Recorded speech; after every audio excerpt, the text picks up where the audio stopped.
Hello, my name is Brad Cotton from Cotton Innovations Limited, and we're looking at strategy and how to deploy your strategy in your organisation. And what we've been looking at through a series of videos is strategy is actually a series of steps, 5 steps. The last step being deployment, the one before that is measurables, which we're going to look at today. Prior to that is objectives, then strategy, and then for primarily your aim. Where is it you want to be? So we're going to look at this last step now of the measurables. What do we mean by the measurables? So I've set my aim. I know what I want my business to do.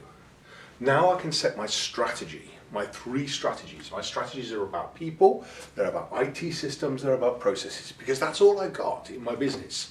How do I deploy them? How do I resource them? How do I make sure those things deliver my aim? Then I have my objectives, which are the tasks that we need to set up for each one of those things to do. So this is becoming like a dendritic tree as it starts to move across the page. We start off with a single aim, with 3 strategies, with multiple objectives, and in those objectives we now have multiple tasks. And now we're going to ask about the measurables, and the measurables are a bunch of questions. Who, what, where, when, and how. So what we're looking to do is create our deployment and ownership for that. Each one of these tasks now needs to have a timeline against it. Now some people like to talk about objectives, that they must be SMART. Every objective needs to be SMART, which is specific, measurable, achievable, realistic, and time-goaled. That's what these need to be. So that's what we're asking here. Who's going to do it? If you don't have an owner for that process, it's not going to get done. What needs to be done? Do they have a clear understanding of what they need to do? Now, what they need to do is deliver a particular solution that will help that objective get delivered, which will fulfill that strategy, which will achieve that aim. We could have lots of disconnected activities if the whats are not aligned. We need to get those aligned. Where is this going to happen? Is this something we do in-house? Is it something we buy in? Is it a service we use? Are there consultants we bring in? What is the where that we make this what happen? And when? When is the most important, because it's about your resource plan. It would be lovely January the 2nd to kick all of this off, so that by December 31st we're all ready to go. Now we know that's not going to happen, because you don't have infinite resource, you don't have infinite money, you don't have infinite capabilities of doing everything. And by the way, you've got to keep trading, you've got to keep your business moving forward. So what we need to do is we need to think about when is the best place to be able, when is the best time to do these things? When is my ebb and flow demand? So if you're in the aircraft industry, you would know that there are big demands on servicing aircraft around March time, around about September, because it's the holiday season has just ended or about to start. That's when we need to service those aircraft. So you don't want to be using those time periods for doing intensive work. You want to get that done before that kicks off.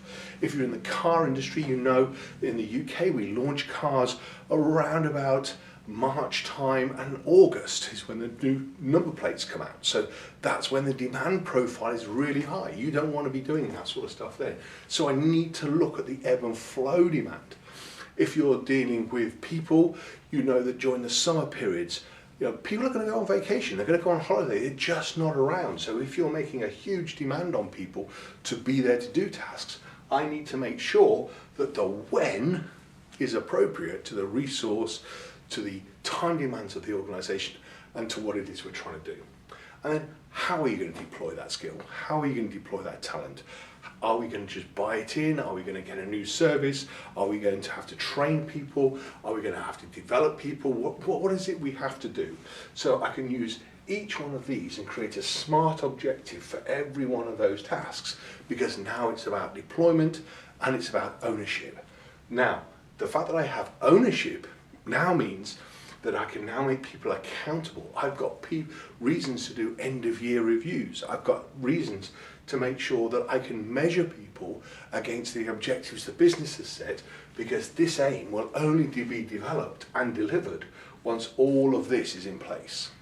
So to develop your aim, to develop a new strategy, sounds a very easy thing to do. In actual fact, it's quite a difficult thing to do, because we have to look holistically at your organisation.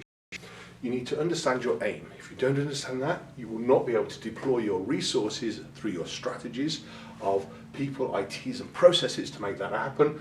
If you don't understand that, the objectives, the tasks that you have set will have no linkage to what it is you're trying to get to, and that will just cause confusion within the organisation.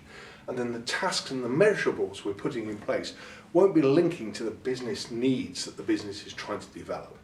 So all of that pulls together. So this has been 4 courses looking at how do we create a strategy.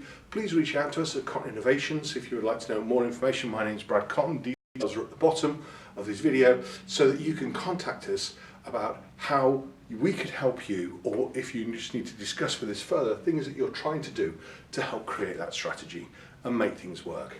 Thank you so much for watching these videos. I hope you find them useful, and I look forward to connecting with you in some way in the future to help you develop your strategy. Thank you very much. Goodbye.